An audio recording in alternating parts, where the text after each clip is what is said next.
ఆంధ్రప్రదేశ్ ముఖ్యమంత్రి చంద్రబాబు నాయుడు ఉప ముఖ్యమంత్రి పవన్ కళ్యాణ్ ను ఈరోజు హైదరాబాద్లో ఆయన స్వగృహంలో పరామర్శించాడు.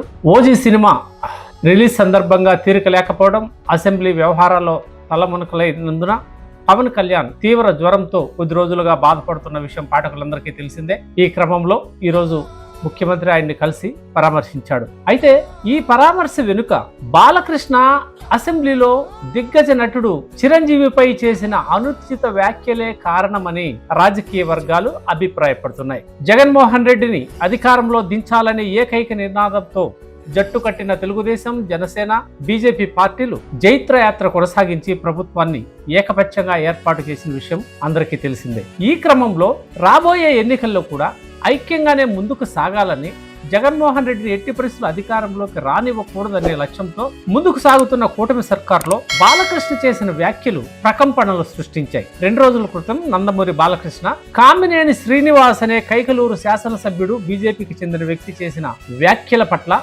తీవ్రంగా స్పందిస్తూ చిరంజీవిని వాడు వీడు అంటూ మాట్లాడడం, అదే సమయంలో జగన్మోహన్ రెడ్డిని సైకోగాడంటూ దూషించడం జరిగిపోయాయి. ఈ వ్యవహారంలో జగన్మోహన్ రెడ్డి మీద చేసిన అనుచిత వ్యాఖ్యలు ఆ పార్టీ నేతలు పలుమార్లు ఖండించినప్పటికీ చిరంజీవి మీద చేసిన వ్యాఖ్యలు కూటమి సర్కార్లు మాత్రం దాదాపుగా కలవరం కలిగించాయని చెప్పవచ్చు. ఐక్యంగా ఉన్నటువంటి కూటమి పార్టీల మధ్య బాలకృష్ణ చేసిన వ్యాఖ్యలు అంతరాన్ని పెంచుతాయనే ఉద్దేశంతోనే బాలకృష్ణ తరఫున ఈ వ్యవహారాన్ని నెత్తినేసుకున్న ముఖ్యమంత్రి చంద్రబాబు నాయుడు కూటమిలో అంతరాలు పెరగకూడదనే ధ్యేయంతో ఈరోజు పవన్ కళ్యాణ్ ను పరామర్శించినట్లు రాజకీయ వర్గాలు చెబుతున్నాయి. కేవలం జ్వరం వచ్చినంత మాత్రాన ముఖ్యమంత్రి స్థాయి వ్యక్తులు వెళ్లి పరామర్శించిన దాఖలాలు చాలా అరుదుగా ఉంటాయి. ప్రధాన ఉద్దేశం మాత్రం బాలకృష్ణ తరఫున ముఖ్యమంత్రి చంద్రబాబు నాయుడు తన బావమరిది చేసిన తప్పుకు క్షమాపణ అన్నట్లుగా పవన్ కళ్యాణ్ ని పరామర్శించడం, కూటమి పార్టీల మధ్య అంతరం పెరగకుండా చంద్రబాబు నాయుడు నష్ట నివారణ చర్యలు చేపట్టినట్టు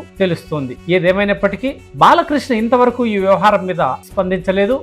అసెంబ్లీ రికార్డుల నుంచి ఆయన వ్యాఖ్యల్ని తొలగించినట్లు తెలుస్తున్నా ఈ వ్యవహారంలో బాలకృష్ణ స్పందించి క్షమాపణ చెబితే కానీ ఈ అంతరాలు తొలగిపోయే అవకాశం లేదని కూడా రాజకీయ వర్గాలు అభిప్రాయపడుతున్నాయి. ఇది ఏదో రోజు పూర్తి స్థాయిలో అంతరాన్ని పెంచే అవకాశం కూడా ఉంది. కామినేని శ్రీనివాస్ జగన్ పై చేసిన వ్యాఖ్యలు అబద్ధమంటూ విరుచుకుపడిన బాలకృష్ణ విచక్షణ లేకుండా జగన్మోహన్ శాడిస్ట్ అంటూ మాట్లాడడం, అలాగే అదే సమయంలో వాడు వీడు అంటూ చిరంజీవిని కూడా పరోక్షంగా దూషించడం తీవ్ర వివాదాస్పదమైంది.